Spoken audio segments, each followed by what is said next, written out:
We've heard very good things about the Hyundai Tucson. Our friends over at Car Buyer, check out their channel in the description, awarded it their overall Car of the Year 2022. But the hybrid's all well and good.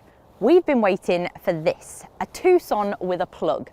This is the brand new Hyundai Tucson PHEV, and it sits at the top of the range, boasting 31 zero emissions miles and very low company car tax rates.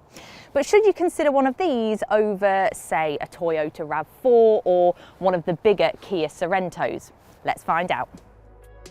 As we've highlighted and moaned about in previous reviews, so often the plug-in models aren't available in the cheapest trims.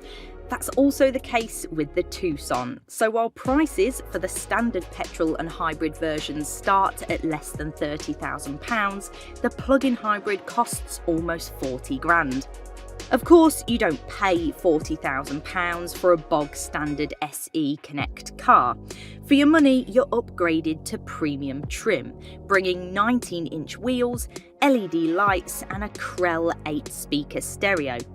N-line and ultimate specs like ours are also available, full details of which can be found at DrivingElectric.com.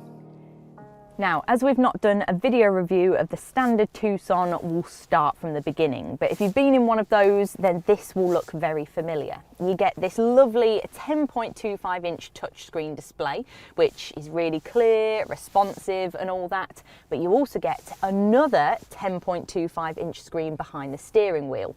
We've seen a similar setup in the recently revised Kona Electric, and it all works really well.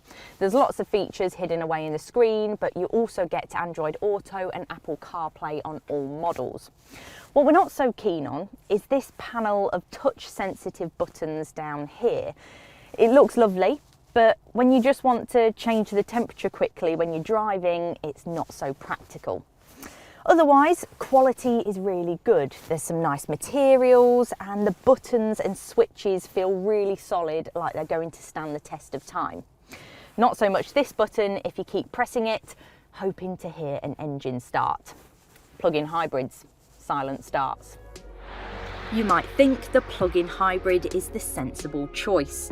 For those not quite ready for an EV but keen to try out pure electric running, searching for a serene driving experience and a quiet life. But then you look at the numbers and the opposite is true. This is a family SUV with 261 brake horsepower and a slug of torque that's substantial enough to pull it from 0 to 62 miles per hour in 8.6 seconds. That's actually slower than the standard hybrid. Not that you'll feel it. You can always feel the electric assistance coming from the battery and motor, even when the petrol engine's running, so overtaking is no problem at all. It's not as quick as the Volkswagen Tiguan hybrid and quite a bit slower than the RAV4, but we don't reckon many people will be disappointed with the performance on offer. Like the Tiguan, the Tucson's biggest downfall is its gearbox, as it's a bit slow to react, but take it easy and you'll be able to effectively eliminate most of those frustrations. In normal driving though, the Tucson plug-in hybrid is an accomplished all-rounder. It blends petrol and electric running pretty convincingly, while ride and refinement is good too.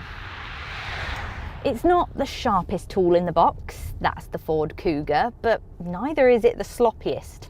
I'm looking at you, Citroën. Hyundai have come a long way in the past few years, and the Tucson feels tidy to drive. There's a balance to the handling that's missing from some of its SUV rivals. Ultimately, again, few are going to be disappointed. As with any plug-in hybrid, you'll need to use that plug to maximise the efficiency on offer. The 13.8 kilowatt-hour battery isn't the biggest, but it should give you a good 20 miles of electric zero emissions running. Charging is easy, a 7 kilowatt wall box will fill it in less than 2 hours, while even a 3-pin plug will do the same job overnight. Every model comes with a 5-year warranty and favourably low company car tax. But private buyers, beware, only a couple of variants come in under £40,000. Anything costing more than that brings in a heavy road tax surcharge for the first 5 years. That'll eat into any fuel savings you might make by plugging the car in every night. This Tucson is slightly bigger in every direction compared to its predecessor, which means there's more space inside. I might not be the best example at 5'4", but you'll definitely be fine fitting 4 6-foot adults in here. There's no 7-seater option, which is quite common in this class, but if you do need those extra seats, then Hyundai makes the Santa Fe just for you.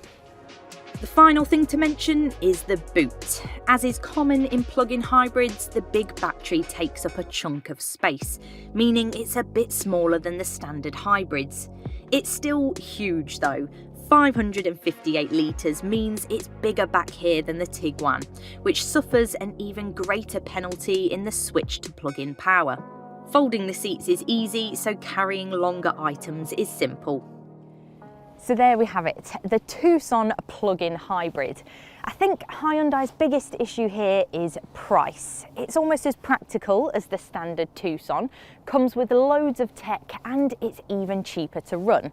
But the fact it's only available in flashier spec means that really talented EVs, not least Hyundai's own cutting-edge Ioniq 5, are within reach for not much more. In some cases, even less. But if plug-in power suits you, then it's a fantastic solution for many. The Tucson is a great all-rounder. Head to DrivingElectric.com for the latest electric car advice, news and reviews, and make sure to check us out on Facebook, Twitter and Instagram. Before you go, make sure you subscribe and don't forget to click the bell icon to be notified when the next video goes live.